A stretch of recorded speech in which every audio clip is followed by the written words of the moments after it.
Hi everyone, इससे पहले वाली वीडियो में हमने मेंटेनेंस देखा था। देखिए यूनिट सेकंड में हमने मेंटेनेंस देख लिया है under the Hindu marriage act and Hindu adoption and maintenance act. इस वाली वीडियो में हम देखेंगे एडॉप्शन। ठीक है, तो एडॉप्शन के बारे में specifically Hindu adoption and maintenance act 1956 में दिया है। एडॉप्शन के लिए एसेंशियल कंडीशन क्या होती हैं और लीगल कॉन्सिक्वेंसेज, मतलब कौन एडॉप्शन कौन ले सकता है, कौन कर सकता है, ये सारी चीज़ें हम इसमें देखेंगे। अब देखिए, हम जो टॉपिक पढ़ रहे हैं वो हम पढ़ रहे हैं हिंदू लॉ। हिंदू लॉ के अंदर 4 इंपॉर्टेंट बेयर एक्ट हैं। पहला जो है बेयर एक्ट वो है हिंदू मैरिज एक्ट, ये हमने देख लिया, इसमें मैरिज डिवोर्स से रिलेटेड चीज़ें हैं। फिर है Hindu adoption and maintenance act. इससे पहले वाली वीडियो में हमने स्पेसिफिकली मेंटेनेंस पे बात करी थी। आज वाली वीडियो में हम एडॉप्शन पे बात करेंगे। फिर हमारे 2 और एक्ट बचेंगे, वो होगा Hindu succession act and Hindu minority and guardianship act. अभी देखिए Hindu adoption and maintenance act में क्या दे रखा है। पहली चीज़ तो ये इसमें 2 चीज़ें दी हैं, एक है एडॉप्शन के बारे में और एक है मेंटेनेंस के बारे में। मेंटेनेंस जो हमने पढ़ा था वो हमने 18 से लेकर 28 सेक्शन में देखा था। आज हम देखेंगे एडॉप्शन, जो कि सेक्शन 5 से लेकर सेक्शन 17 तक डिफाइंड है। डिफाइंड का मतलब इसके डिफरेंट सब सेक्शन भी दे रखे हैं कि किसमें क्या है। एडॉप्शन पहली चीज़ सेक्शन 5 से लेकर 17 में है। एडॉप्शन का मतलब होता है, मतलब क्या होता है, एडॉप्शन का मतलब होता है किसी बच्चे को गोद लेना। किसी बच्चे को गोद लेना, बच्चा लिखा हुआ है तो यहाँ पे एक सर्टेन एज तक के बच्चे को आप गोद ले सकते हैं। एडॉप्शन क्या है? एडॉप्शन एक प्रोसेस है जिसमें क्या होता है, the person assumes the parenting of another child from that child's biological और लीगल पेरेंट। इसका ये मतलब है यहाँ पे कि एडॉप्शन में क्या होता है कि कोई पेरेंट, कोई इंसान एक बच्चे को गोद लेता है फ्रॉम इट्स बायोलॉजिकल पेरेंट और लीगल पेरेंट। मतलब यह है कि कोई पेरेंट है, ये है बायोलॉजिकल पेरेंट या फिर लीगल पेरेंट। लीगल मतलब कोर्ट ने इनको अथॉरिटी दी है कि आप इस बच्चे की देखरेख के लिए रखे गए।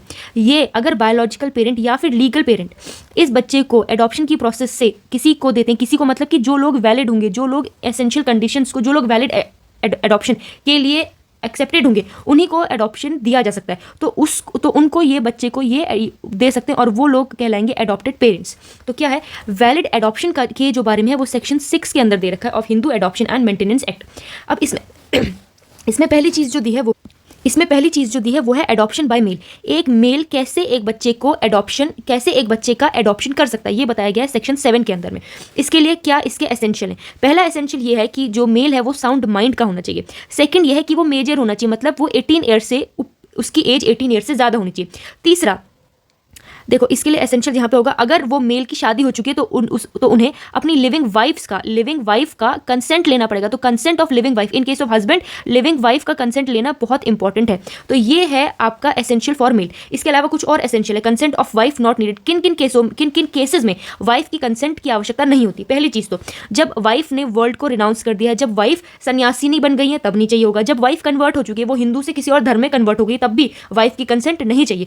तीसरी चीज़, जब वाइफ जो है वो अनसाउंड माइंड की हो चुकी है, तब उस केस में भी वाइफ की कंसेंट नहीं चाहिए होगी। इसके बाद एक और चीज, अगर किसी हिंदू मेल की एक से ज्यादा वाइफ है तो उस केस में सारी की सारी वाइफ्स की कंसेंट लेना नेसेसरी है।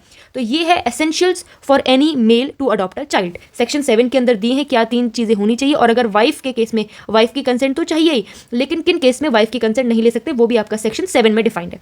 फिर है एक फीमेल कैसे एक एडॉप्शन कर सकती है, मतलब एक फीमेल को अगर कोई चाइल्ड अडॉप्ट करना है तो उसके लिए क्या एसेंशियल होंगे। पहले के 3 एसेंशियल तो सेम है। वुमेन साउंड माइंड की होनी चाहिए, वुमेन एक मेजर होनी चाहिए, मतलब उनकी एज 18 ईयर से ऊपर होनी चाहिए।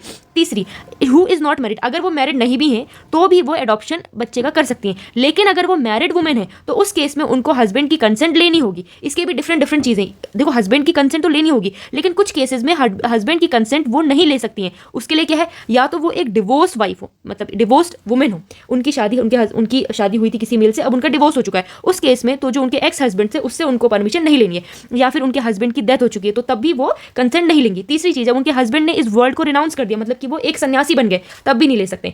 फोर्थ चीज़, जब he sees to be a Hindu, मतलब वो कन्वर्ट हो चुके हैं, वो हिंदू से किसी और धर्म में कन्वर्ट हो चुके हैं, तब भी वुमेन यहाँ पे अपने हस्बैंड की कंसेंट नहीं लेंगी। फिफ्थ चीज़ ये कि अगर उनके हस्बैंड अनसाउंड माइंड के, इस केस में भी वुमेन अपने हस्बैंड की कंसेंट नहीं लेंगी। तो फर्स्ट 3 चीज़ तो क्या थी, सेम थी दोनों ही में। मेल और फीमेल में साउंड माइंड होना चाहिए, एज 18 ईयर्स से ऊपर होनी चाहिए। अगर मैरिड है तो मैन अपनी वाइफ से लेगा और वुमेन और जो वाइफ है वो अपने हस्बैंड से कंसेंट लेंगी। पर कभी कभी किसी केसेस में हस्बैंड और वाइफ एक दूसरे से कंसेंट नहीं लेते हैं। तो हस्बैंड के केस में क्या था, अगर उनकी वाइफ ने रिनाउंस कर दिया, वर्ड से कन्वर्ट हो गई या फिर अनसाउंड माइंड के, तब नहीं लेंगे। अगर एक से ज़्यादा वाइफ है तो सारी वाइफ की कंसेंट लेना कंपलसरी है। लेकिन वुमेन के केस में क्या है कि वो अगर अनमैरिड हैं तब भी वो चाइल्ड को अडॉप्ट कर सकती हूँ इज नॉट मैरिड। लेकिन अगर मैरिड है उस केस में भी हस्बैंड की किन किन चीज़ों में कंसेंट नहीं लेनी है। पहली चीज़, उनका डिवोर्स हो चुका है। सेकंड, उनके हस्बैंड की डेथ हो गई है। तीसरी चीज़, उनके हस्बैंड ने वर्ल्ड को रिनाउंस कर दिया। Fourth, he has converted, he has ceased to be a Hindu. And fifth, he is of unsound mind. तो ये 5 चीज़ें हैं। अब right of male and female to adopt, तो क्या राइट है मेल एंड फीमेल के अडॉप्शन के लिए? देखिए सेक्शन 11 क्या बोलता है। Section 11 of the Indian adoption and maintenance act ये कहता है अडॉप्शन ऑफ सन, अगर किसी इंसान को किसी बॉय को अडॉप्ट करना है, किसी मेल को अडॉप्ट करना है, तो क्या चीज़ देखनी है? पहली चीज़ तो जो एडॉप्टिव पेरेंट्स है मस्ट नॉट हैव, उनका पहले से ही कोई हिंदू बेटा नहीं होना चाहिए। मतलब अगर किसी ये ए और बी है, मान लिया जाए ये हस्बैंड और वाइफ है, अगर इन दोनों को एडॉप्शन, अगर इन दोनों को किसी मेल बच्चे को अडॉप्ट करना है, तो उसकी पहली कंडीशन ये है कि उनका खुद का कोई मेल सन नहीं होना चाहिए, हिंदू मेल सन। दूसरी चीज़, कोई भी ग्रैंड सन नहीं होना चाहिए। तीसरी चीज़, कोई भी ग्रेट ग्रैंड सन नहीं होना चाहिए। जब ये तीनों कंडीशन होंगी तभी आप किसी एडॉप्टेड मेल को अडॉप्ट कर सकते हैं। Living at the time of adoption, मतलब कि अगर कोई मेल सन आपको अडॉप्ट करना है, उसके लिए आपका खुद का हिंदू बेटा नहीं होना चाहिए, खुद का ग्रैंड सन नहीं होना चाहिए और खुद का ग्रेट ग्रैंड सन नहीं होना चाहिए at the time of adoption के टाइम पर।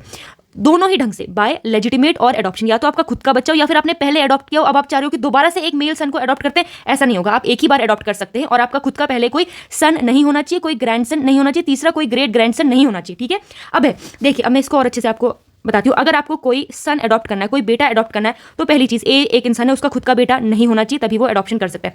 अगर ए का पहले कोई सन था, ठीक है, ए जो है उसका एक बेटा था, उसकी एक वाइफ भी थी, तो इस केस में क्या है कि ए एक इंसान था, उसका एक बेटा था और उसने उसकी शादी करी, उसकी एक बीवी भी थी, लेकिन ए के सन की डेथ हो गई।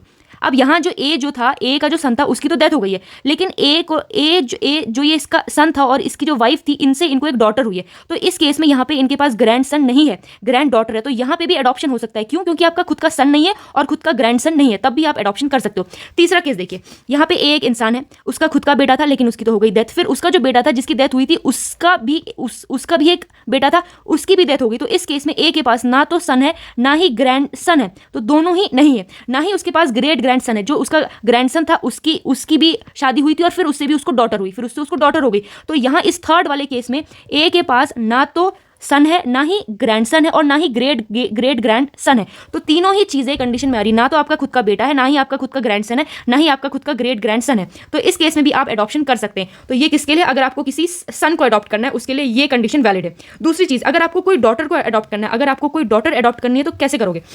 देखो, पहली चीज़ तो जो एडॉप्टिव पेरेंट जो अडॉप्ट कर रहे हैं उनकी खुद की कोई बेटी नहीं होनी चाहिए, और उनका अगर एक बेटा था, मान लिया जाए उनका कोई बेटा था, उसकी भी डॉटर नहीं होनी चाहिए। इन दोनों केसेस में क्या है, अगर ए एक इंसान है, अगर ए और बी हस्बैंड और वाइफ है, इन्हें कोई बेटी अडॉप्ट करनी है, तो पहली चीज़ इनकी खुद की कोई डॉटर नहीं होनी चाहिए। मान लिया जाए ए और बी दो लोग थे, इनका एक हुआ सन, उस सन की भी अगर कोई डॉटर हुई तब भी अडॉप्ट नहीं कर सकते। लेकिन अगर वो जो सन था उसका भी सन हो गया, तो यहाँ ए के पास ना तो खुद की डॉटर है ना ही खुद की ग्रैंड डॉटर है। इस केस में ए जो है वो एक डॉटर का अडॉप्शन कर सकता है। तो यही कंडीशन है एक डॉटर के अडॉप्शन के लिए। क्या है? पहली चीज़ तो आपकी खुद की बेटी नहीं होनी चाहिए। दूसरी चीज़, मान लिया जाए आपका कोई बेटा था, उसकी भी बेटी नहीं होनी चाहिए, मतलब ना आपकी खुद की बेटी ना आपकी खुद की ग्रैंड डॉटर, दोनों ही नहीं होंगी, तभी बोला जाएगा कि आप एक डॉटर को अडॉप्ट कर सकते हैं। और यही है कि आपकी खुद की बेटी, और अगर आपके पास पहले से अडॉप्टेड डॉटर थी तब भी आप दोबारा बार अडॉप्शन नहीं कर सकते। 20 year of age difference, minimum जो एज डिफरेंस है ना वो 21 ईयर्स होना चाहिए। अगर कोई मेल और फीमेल को किसी बच्चे को अडॉप्ट करना है तो उसकी जो अडॉप्ट कर रहा है और जो अडॉप्ट हो रहा है उनके बीच में 21 ईयर्स का मिनिमम डिफरेंस होना चाहिए। इसका ये मतलब है कि अगर उसकी एज 22 ईयर्स है तो वो यहाँ पे सिर्फ 1 साल के बच्चे का अडॉप्ट, मतलब वो उसी बच्चे का अडॉप्शन कर सकता है जिसकी एज 1 साल है, तभी इन दोनों के बीच में डिफरेंस 21 ईयर्स का आएगा। अगर ए की एज 22 ईयर है और वो चाहता है कि एक 5 ईयर के बच्चे का वो अडॉप्शन कर ले, ऐसा नहीं हो सकता है, क्योंकि यहाँ पे जो डिफरेंस है ये मिनिमम 21 आना चाहिए, पर यहाँ पे मिनिमम 21 ईयर्स नहीं आएगा। तो यही बता रहा है कि इसमें कि मिनिमम 20 ईयर का एज डिफरेंस होना चाहिए। ठीक है, तो अभी हमने जो पढ़ा वो पढ़ा हमने right of male and female to adopt. क्या राइट होते हैं मेल और फीमेल के अडॉप्ट करने के लिए, वो इसमें लिखे हुए। अब हम देखेंगे कि कौन अडॉप्शन दे सकता है, हु मे गिव अडॉप्शन, किसके पास ये अथॉरिटी है कि वो अपना बच्चा किसी और को अडॉप्शन में दे सकता है। ये सारी चीजें बताई गई हैं सेक्शन 9 के अंदर। देखिए, पहली चीज, फादर के पास है राइट, मदर के पास है राइट, तीसरा गार्जियन के पास है राइट। तीनों के पास राइट है कि वो अपने बच्चे को अडॉप्शन में दे सकते हैं। फादर के पास कैसे राइट है? फादर और मदर के पास सेम राइट है। Consent of both is required. देखो अगर फादर अलोन है तो भी वो दे सकता है, मदर अलोन है तो भी वो दे सकती है, लेकिन अगर ये दोनों साथ में एज अ हस्बैंड और वाइफ रह रहे तब इन दोनों की कंसेंट जो है वो कंपलसरी है, ये कह रहा है पहली चीज। दूसरी गार्जियन, गार्जियन कौन होते हैं पहले तो आपको ये देखना पड़ेगा। गार्जियन वो इंसान होता है जो आपको बाय कोर्ट जो होती है वो गार्जियन को अथॉरिटी देती है कि आप इस बच्चे को संभालिए, आप इस बच्चे की देखभाल कीजिए। अब गार्जियन कैसे बनता है, देखिए अगर ये कोई बच्चा है, मान लीजिए ये बच्चा है, इसके पेरेंट्स थे फादर मदर, इनकी ना डेथ हो गई है। इस पहली चीज, अगर पेरेंट्स की डेथ हो गई है और उस केस में गार्जियन अपॉइंट हो सकता है। दूसरा रिनाउंस ऑफ द वर्ड, इसके जो दोनों ये फादर और मदर थे इन्होंने क्या कर लिया, संन्यास ले लिया, दोनों नहीं, तो इस केस में भी यहाँ पे गार्जियन अडॉप्ट किया जा सकता है। तीसरे केस में अगर फादर और मदर दोनों ही अनसाउंड माइंड के हो गए, उस केस में भी गार्जियन अडॉप्ट किया जा सकता है। चौथे केस में अगर फादर और मदर ने अपने बच्चे को अबेंडन मतलब छोड़ दिया है, तो उस केस में भी गार्जियन अडॉप्ट किया जा सकता है कोर्ट के द्वारा। फिर पेरेंटेज इज अननोन, कोई ऐसा बच्चा है जिसके माता पिता के बारे में नहीं पता, जिसके माता पिता की आइडेंटिटी के बारे में नहीं पता, उस केस में भी गार्जियन अडॉप्ट किया जा सकता है। देखिए गार्जियन के पास दोनों राइट है। पहला राइट उस बच्चे को वो खुद अडॉप्ट कर ले टू हिमसेल्फ, वो खुद उस बच्चे को अडॉप्ट कर सकता है। दूसरा वो ये बच्चे का अडॉप्शन किसी और को भी दे सकता है। तो गार्जियन के पास दो राइट है। पहला, जिस बच्चे की वो गार्जियनशिप कर रहा है वो उसको खुद भी अडॉप्ट कर सकता है। दूसरा, वो किसी और इंसान को उसको अडॉप्शन में दे भी सकता है। तो ये केस है फॉर द गार्जियन। तो यहां हमने देखा कि कौन इंसान अडॉप्शन दे सकता है, इसमें हमने देखा फादर मदर और गार्जियन। ठीक है, अब हम देखेंगे person who may be adopted, कौन ऐसा इंसान होगा जो अडॉप्ट हो सकता है। मतलब बच्चों के बारे में अब हम देखेंगे कि कौन बच्चे अडॉप्ट हो सकते हैं, क्या क्या उसके लिए एसेंशियल कंडीशन होनी चाहिए। पहली चीज तो person who may be adopted दे रखा है सेक्शन 10 के अंदर में। ठीक है, तो हम जो पढ़ ले वो हम पढ़ ले Hindu adoption and maintenance act. तो यहाँ पे हिंदू वर्ड आ रहा है, तो पहली चीज तो वो बच्चा हिंदू होना चाहिए। दूसरी बात, वो बच्चा पहले से अडॉप्टेड नहीं होना चाहिए। बच्चा कोई बॉल नहीं है कि आप एक के बाद एक इंसान ने अडॉप्ट किया फिर उसने कहा नहीं इसको छोड़ दो, नहीं, एक बार आपने अडॉप्शन किया है तो अब आप उसको अपने नेचुरल बच्चे की तरह देखेंगे। ऐसे नहीं कि आपने अडॉप्ट किया फिर आपने कहा नहीं ये अच्छा नहीं है, अब हमें दूसरा बच्चा चाहिए। तो अगर क्या यहाँ क्या लिखा है सेक्शन 10 में लिखा नॉट ऑलरेडी बीन अडॉप्टेड, एक ही बार वो बच्चा अडॉप्ट होगा, ऐसे नहीं कि आप उसको अडॉप्ट करते जा रहे हैं, उसको भेजते जा रहे हैं, नहीं। तीसरी चीज नॉट बीन मैरिड, वो बच्चा मैरिड नहीं होना चाहिए। चौथी चीज not completed the age of 15 years, उसकी 15 साल का वो 15 साल से छोटा ही होना चाहिए। पर यहाँ पे एक एक्सेप्शन है, अगर किसी केसेस में प्रथा अलाउ करती है उस केस में 15 साल से बड़े बच्चों का भी अडॉप्शन हो सकता है, अदरवाइज नहीं होगा। लेकिन हाँ, ये एक एक्सेप्शन आप कह सकते हो, ये दे रखा है। तो क्वेश्चन अगर आता है person who may be adopted, तो आपको लिखना पड़ेगा सेक्शन 10 के अंदर दे रखा है कौन अडॉप्ट होगा और कौन नहीं होगा। पहली चीज वो बच्चा एक हिंदू होना चाहिए। दूसरी चीज वो बच्चा पहले से अडॉप्टेड नहीं होना चाहिए, वो मैरिड नहीं होना चाहिए और उसकी मिनिमम एज 15 ईयर्स होगी। पर हाँ, एक्सेप्शन भी दे रखा है, अगर कहीं पे कह रखा है एक्सेप्शन है, उस केस में 15 साल से बड़ा बच्चा भी अडॉप्ट हो सकता है। ठीक है, अब adoption can never be cancelled by, मैंने क्या कहा ना, आपने किसी बच्चे को अडॉप्ट करा, अब आपकी रिस्पॉन्सिबिलिटी है कि आप उसे अपने बच्चे की तरह देखें। अब आपको उसे अपने बच्चे की तरह ही मानना पड़ेगा। ऐसे नहीं कि आपने एक बार अडॉप्शन के लिए बोला, आपने उसको 2 दिन घर में रखा, उसके बाद बोला नहीं यार ये वाला बच्चा अच्छा नहीं है, हमें दूसरा बच्चा चाहिए। तो adoption can never be cancel bye, कभी भी कैंसिल नहीं हो पाएगा बाय अडॉप्टेड फादर। अगर किसी मेल ने अडॉप्शन कर लिया है तो वो उस बच्चे का फिर अडॉप्शन कैंसिल नहीं कर सकता है। अडॉप्टिव मदर नहीं कर सकती, कोई और इंसान भी नहीं, एनी अदर पर्सन नहीं कर सकता है। नेचुरल पेरेंट भी नहीं कर सकते, अडॉप्टेड चाइल्ड, और अडॉप्टेड चाइल्ड खुद कहीं वो 18 साल के बाद बोलने लगे कि नहीं मुझे वाले पेरेंट्स के साथ नहीं रहना है, भी नहीं होगा। उस बच्चे को जो अडॉप्टेड चाइल्ड है अब उसे उसी फैमिली में रहना पड़ेगा। तो adoption can never be cancel bye, पहली चीज adoptive father, adoptive mother, any other person, natural parent, या फिर वो खुद बच्चा, वो खुद अपना अडॉप्शन भी कैंसिल नहीं कर सकता है। तो ये देखेंगे अडॉप्शन से रिलेटेड क्वेश्चंस कैसे आ सकते हैं। पहला क्वेश्चन ये आ सकता है, describe the provisions of valid adoption under the Hindu adoption and maintenance act. तो पहले आपको इसमें एडॉप्शन को समझाना पड़ेगा, एडॉप्शन क्या होता है, फिर आपको ये बताना है कि वैलिड एडॉप्शन क्या होता है। वैलिड एडॉप्शन के लिए आपको हर चीज लिखनी पड़ेगी, मेल और फीमेल के लिए क्या चीजें दे रखी है, एक वैलिड एडॉप्शन के लिए बच्चे की एज कितनी होनी चाहिए, कौन एडॉप्शन कर सकता है। तो एक तरह से आपको पूरा का पूरा एडॉप्शन समरी फॉर्म में लिखना पड़ेगा यहाँ पे। अब वो डिपेंड करता है कि कितने मार्क्स का क्वेश्चन है। अगर 20 मार्क्स का क्वेश्चन है तो जो सारा ये ऊपर लिखाया है ये तो आपको लिखना पड़ेगा। अगर 6 मार्क्स का है तो आप हेडिंग भी लिख सकते हैं। दूसरा सवाल ये कह रहा है what are the essential condition of a valid adoption. Essential condition क्या है वैलिड एडॉप्शन की under the Hindu law. Secondly, can a married son be adopted, क्या कोई मैरिड सन अडॉप्ट हो सकता है। अब आपको डिस्कस करना है। तो अभी हमने पढ़ा था कि यहाँ पे क्या था, यहाँ पे ये लिखा था कि मैरिड सन अडॉप्ट हो सकता है कि नहीं। देखो ये कैन नॉट बीन मैरिड, वो मैरिड नहीं होगा, लेकिन यहाँ पे एक्सेप्शन क्या है कि अगर कस्टम्स अलाउ करते हैं तो वहां पे वो एक्सेप्टेड होगा, वरना इट इज नॉट वैलिड। ठीक है, तीसरी चीज अब यहाँ पे ये है कि what are the essential condition for a valid Hindu adoption. तो यहाँ पे वैलिड हिंदू एडॉप्शन के बारे में आपको इसकी एसेंशियल कंडीशन लिखनी है। Who can take a child in adoption, तो यहाँ पे आपको ये मेल और फीमेल के राइट के बारे में लिखना है कि कौन एडॉप्शन ले सकता है, इसमें ये लिखना है। चौथा क्वेश्चन ऐसा आ सकता है कि what are the essential condition of valid adoption. Mainly ये लोग वैलिड एडॉप्शन की एसेंशियल कंडीशंस के बारे में ही पूछ रहे हैं, तो मेन फोकस इसी में रखिएगा। अदरवाइज जो मेन चीजें थी एडॉप्शन की वो तो सारी हो चुकी हैं।